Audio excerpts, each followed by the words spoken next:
Forget Meta's innovation. American outlets can't stop talking about Jungkook's leather look. How does an event marketed as a revolution in entertainment technology end up being reduced to a fashion headline?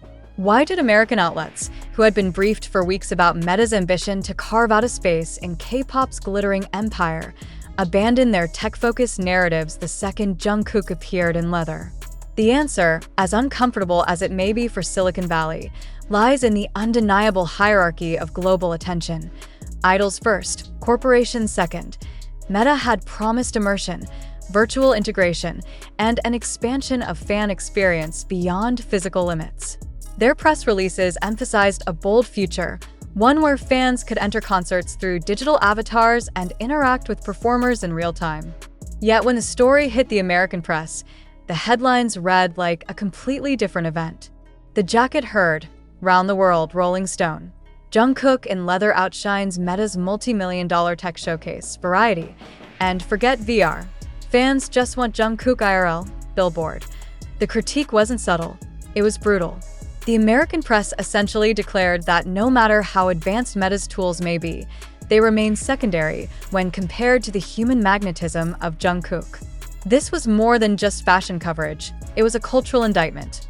It suggested that Meta, despite its billions in research and development, cannot purchase what Jungkook commands naturally: unmanufactured, unteachable, and utterly uncontainable presence. And isn't it the paradox at the heart of this story? Meta built machines to replicate charisma, yet Jungkook's leather jacket revealed how irreplaceable the original is. Fans don't dream about algorithms.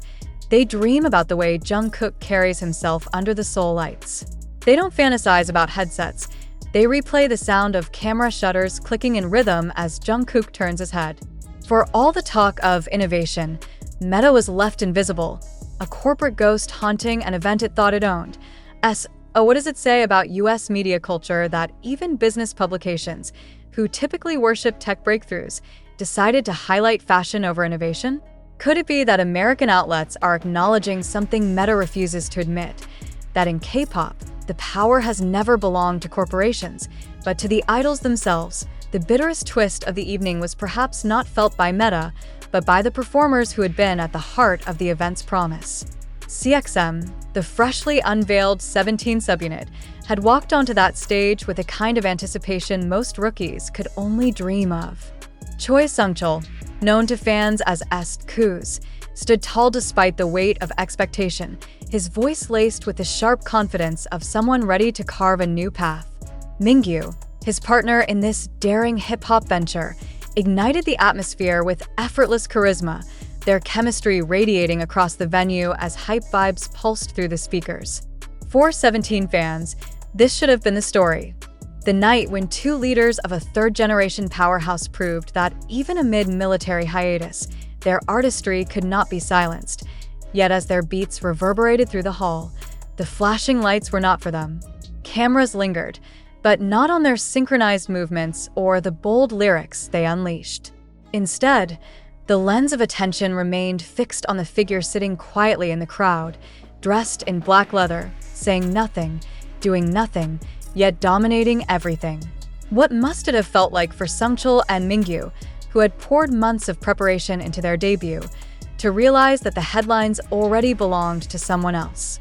Did they feel overshadowed, or did they quietly accept that this was the gravitational pull of BTS, an inevitability in the galaxy of K-pop? Fans noticed it too. On forums and fan spaces, a growing sense of frustration bubbled up. Some carrots expressed disappointment, arguing that the Western press had robbed CXM of the recognition they deserved. They asked why US outlets, who had the resources and space to cover both stories, chose to amplify only the jacket. Was it laziness? Was it simply the easier narrative? Or was it proof that the name Jungkook is so irresistible to audiences that no editor could resist centering him? The irony was painful. CXM's mini-album Hype Vibes was built around the theme of capturing fresh energy in an era of transition. With half of 17 serving their mandatory enlistments, this unit was designed as both a gift to fans and a bridge into the group's uncertain future. The collaboration with Meta was supposed to elevate that debut, positioning CXM as pioneers in a new entertainment landscape. But instead of being remembered as innovators, they became footnotes in a story dominated by someone who wasn't even scheduled to appear. This raises an unsettling question about the K-pop ecosystem itself. Can any group, no matter how talented, truly escape the shadow of BTS when its members continue to redefine what it means to be idols even in their quietest moments? For years, 17 has been hailed as the self-producing idols, architects of their own musical empire, known for their relentless dedication to performance and craft. Yet on this night, their artistry was drowned out by a jacket, not because they lacked talent, but because global media made a choice. They decided that fashion on Jungkook was worth more ink than music from CXM. It is here that the controversy deepens. Some fans argue that the blame should not rest on Jungkook, who never asked for the spotlight, but on the media that fixated on him to the exclusion of everything else. Others counter that this is simply the nature of star power, uncontrollable, unpredictable, and often unfair. But whichever side one falls on, the fact remains, CXM's grand debut is no longer remembered as Meta's historic experiment, but as the night Jungkook's leather jacket made history, and this, perhaps, is the cruelest truth of all. For while Meta grapples with corporate embarrassment, and while US media enjoys the clicks driven by Jungkook's name, it is Sungchul and Mingyu who must reconcile with the reality that their music was overshadowed not by a rival group single, but by the mere sight of an idol sitting in the audience. It is a reminder that in the spectacle of modern K-pop, the hierarchy of attention is ruthless. It is not always awarded to the hardest workers or even to the main event, but to the figure who commands the world's gaze without uttering a word. What happens then to artists like CXM? Do they push harder, determined to break through even in the shadows of giants? Or does this mark the beginning of a cultural trend where every rising act risks becoming collateral damage in the gravitational force of BTS's continuing influence? The questions hang heavy, unanswered, suspended in the glow of camera flashes that captured not the performers on stage, but the man in leather sitting quietly in the crowd. The ripple effect was immediate and unrelenting. Across continents, fans and fashion enthusiasts alike treated Jungkook's leather jacket as a cultural landmark. In New York, street-style photographers dissected every seam and silhouette, speculating on which atelier had secretly crafted the piece.